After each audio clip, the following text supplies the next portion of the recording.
appreciate the work that you do promoting our players and the work that you do. I have 3 special players here today, and I'm sure you got a chance to visit with them and tell their story, so thank you. Feel very fortunate to be here. This is my 12th season in the SEC, and now that Coach retired, I'm the longest tenured coach in the SEC, and I feel old. It's a lot of years. I know Kirby talked about it. The years are there, but the miles are long and all that stuff, and I couldn't agree with them anymore. But very blessed, very fortunate to have a very good football team, and just like everybody that's sat here, I'm sure, is excited because once this time gets here, it's time to go. People a week or two ago probably said, "Coach, you ready to go?" I'm like, no, not really. Not ready quite yet. Need a minute, need a moment here to decompress. It's shorter and shorter off seasons. But once we get here and we get going, we get talking about it, get prepared for this, it truly, like our internal clock goes off and it's time to go. And excited about this team and excited about the year. Thank you. Great. We'll start here on the left, second row. Coach, Leanne Herring, Rebel Walk, Oxford. You touched base earlier on the main room about starting the SEC schedule earlier, home play. But if you take a look at your road schedule, you start off, you kick off things, Ole Miss, go to Florida, Tennessee, come back and play at Texas. Is there any adjustments that you're making this off season to better prepare your team to endure that tough road schedule? You mentioned about sustainability, durability. Can you kind of touch base on those things as far as how you're approaching the road schedule? If you look at it, as a whole like that, nothing in particular about going to Oxford for the first road game, right? There's just too much to do in between there. I think that's something that I've always had to deal with and manage. Like last year, we had a build-up. We had a lot of non-conference, and then it was just a long stretch of SEC only.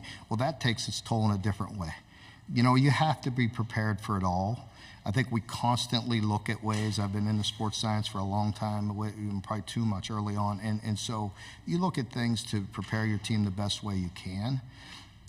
It's important games. You're starting the season with some important games. But for us, every game is, equally as valuable. They're all tough. It's hard.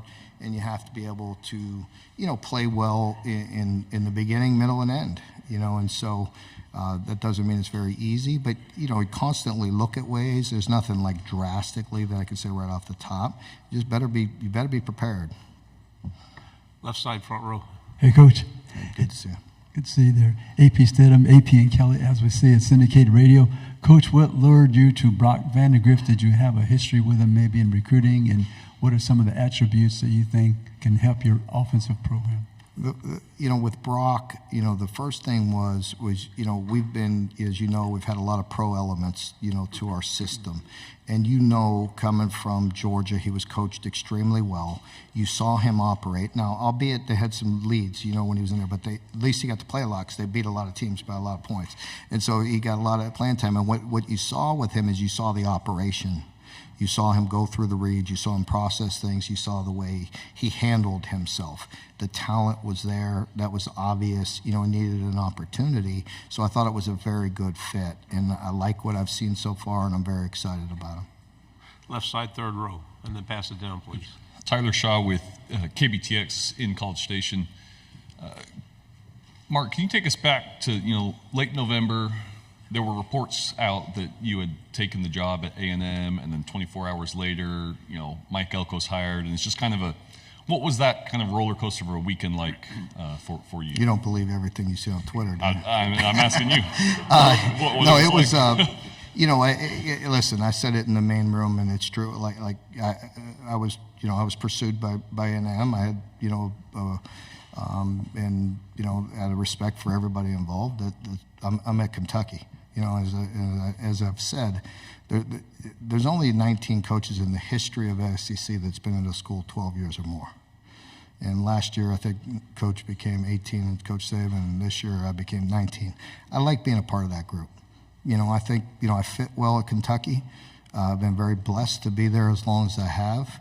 And I love the team that I have, and, I've been pursued before. And I like where I'm at. Right side, back row. Dan Peck, ESPN 106.7 in Auburn. Coach, this might be another don't believe everything you read on the internet sort of question, but there was talk of disharmony a couple of years ago in the Kentucky athletic department, rivalry between the football program and the men's basketball program. I'm curious about your relationship, your working relationship with new Kentucky men's basketball coach Mark Pope. Well, to what you're alluding to, I had a great, respect and working relationship with John Calipari, and wish him nothing but the best. He's a friend of mine. We're big boys. We can handle things. We don't have thin skin. And, so, yeah, we had a little blip over 11 years, and that's all it was. And as far as Mark Pope, I love him, but, it's pretty hard not to. He's, what you see is what you get, and, he's a great guy and done a great job and very personable, and, but I wish them both well. I'm sure, for our school and for Kentucky, I know Coach Pope will do really well. And Coach Cal did an amazing job, and it was time for him to, that's his business, and I wish him nothing but the best. Left side, third row. Rick Henry, WIS-TV, Columbia, South Carolina. Coach, earlier this week, Shane Beamer says it seems a little weird playing at Kentucky so early, because going back to his time 15, 18 years ago when he was an assistant at USC under Steve Spurrier, that game would always be in October. The Ponies were running there in Lexington. The basketball team getting ready for March Madness. Plus, this year is your first conference game. What are your thoughts on playing a conference game that early? Agree with them that it's different. It is what it is. So I don't know how that came about. I mean, it's not like he or I get to make those schedules, and put it in place. So, I agree. It's just different. But it is what it is. I always take things as, I don't really deal with hypotheticals at all. I don't really function with anything like that. So, I just know it's game 2 at our place, and it's a big game like any SEC game, any game, for us. Both schools. We have tough schedules, usually pretty evenly matched in a very good game. And so it'll be a big game in game 2. Right side, third row. Derek Peterson, Saturday Down South. It's an interesting time in the SEC in that Oklahoma and Texas are joining, so everybody's job gets a little bit tougher, but also the college football playoff is expanding, so I guess the margin for error is maybe a little bit better than it was before. With a 12-team playoff, how does that affect a program like Kentucky? Well, I think for a lot of us, it'll put some importance on some games late in the year. We all want to put ourselves in a position, to be in that conversation. And, I think what you're going to see, whether it's Kentucky or any teams, that you're going to see a lot of, games that are like playoff games late in the year. And I think people will like that, and I think it'll keep a lot of people engaged, so we will see, right? You'll see, I'll see, it'll be totally different. But for us, you got to just stay in that, you hear it all the time from every coach here, but it's true for us. We can only control what's right in front of us. And, that approach won't change. Right side, back row. Auburn makes a visit to Kentucky in October. You and Coach Freeze have both coached a lot of SEC games. I'm not sure how often you've faced each other with division play and the differences in the schedule. How familiar are you with Coach Freeze? What's your relationship like with him? Yeah, I really like Hugh and good person, good guy, and he's one hell of a coach, just like everybody else in this league. And so, there'll be a lot of tape in between there, a lot of, lot to look at, and tweaks and changes and things like that. But I know he's a very good football coach, and always a challenge playing them. Go right here in the front row. Coach, you have some veteran wide receivers. What would you like to see from them this year, bringing in Brock Vander? Yeah, I think, the big thing for those guys is 2 of the guys that have been starting for 2 years, they're just going to be true juniors. So last year, I think everybody, including them, it's like, you have your little success as a freshman, and you just think it's just going to roll out there and have the success that you want. So I think just maturity, they've worked really hard. I'm very proud of them.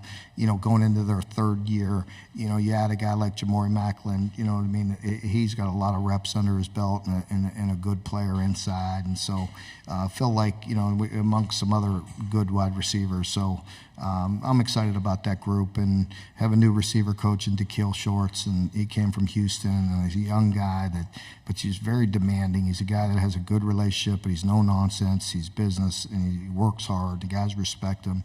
So we need to make a jump in that room. Two final questions here in the aisle, then in the back. You mentioned it in the main room and again just now. You've been at Kentucky for a long time. You're not going to stay at the SEC for a long time if you don't have something that's sustainable. So you've built a sustainable program. What are some kind of tenets that have to be in place to have a sustainable program here? Well, you got to have great support. I mean, you're not going to do this alone. You got to have great support from your administration, and I've been blessed with that. And, so the resources have to be there. You have to be able to, have great people around you, great administration, great fan base. And, for me, it's just being authentic, being who I am. You're not going to fool anybody for 11 years. You're not going to fool your team, media, people, fan base, and I've never been that way, like me or not, it is what it is. And I always feel, I always try to treat everybody with the respect that they give me. And, and it's been a great relationship. And, I've been fortunate. A lot of good coaches, a lot of good players through there. And, I feel like, ultimately, and it's not just speak, you're proud of the way you affect young men's lives and help them be successful, not just in the NFL, but the thing we're all striving for is just affect their lives and, have them be successful people. Final question. Gabriel with the UK Sports Network. This kind of follows up, Mark, on what you just mentioned. Upstairs, you talked to us about what the three guys you brought mean to you and your program. Well, in this room, they were all asked what Mark Stoops means to them.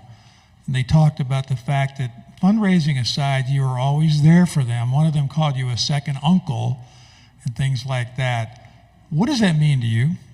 It means everything to me. That's what we're here for. When I sit behind my chair in my office, I tell them, I sit in that chair for them. I'm blessed to be there, blessed to be the head coach, but I work for them. Yes, we have to lead. We have to put them in a position and give them guardrails and, give them the food to be successful, and the medicine to be successful. But I work for those players. I love them. I'm here to help them in every way I can. And, I'm glad they still feel that way about me, because I am the only thing I'll say negative, really, I think all day I did a pretty good job. The only negative thing I'll say is that in this world, it does take me away from them. My job is to be there for them. And I am distracted with raising money. And that sucks. And some people don't have that problem. I do. And so what? That's my problem. And I'm addressing it, and I'm working on it. But it does take me away from the players that I love.